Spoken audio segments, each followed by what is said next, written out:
দেশে বড় ধরনের সংস্কারের আগে রাজনৈতিক দলগুলোর সাথে আবারও বৈঠক করছেন অন্তর্বর্তী সরকারের প্রধান উপদেষ্টা ড.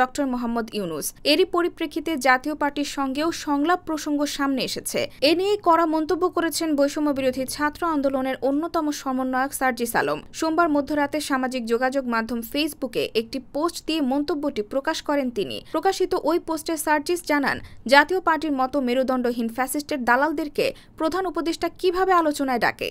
এছাড়াও জাতীয় পার্টিকে সংলাপে আমন্ত্রণ জানালে কঠোর বিরোধিতা করা হবে বলে হুঁশিয়ারি দিয়েছেন বৈষম্যবিরোধী ছাত্র আন্দোলনের অন্যতম সমন্বয়ক হাসনাত আব্দুল্লাহ। তিনি জানান, সবার সঙ্গে পরামর্শ করে গণমাধ্যম সংস্কার কমিশন ঘোষণা হবে। দিবাগত রাতে নিজের ফেসবুক পেজে এক পোস্টের মাধ্যমে এ হুঁশিয়ারি উচ্চারণ করেন তিনি। হাসনাত তার পোস্টে জানান, স্বৈরাচারের দোসর জাতীয় পার্টিকে সংলাপে আমন্ত্রণ জানানো হলে তারা সেই আত্মঘাতী সিদ্ধান্তের তীব্র প্রতিবাদ ও কঠোর বিরোধিতা করবে। IBTV USA, new York.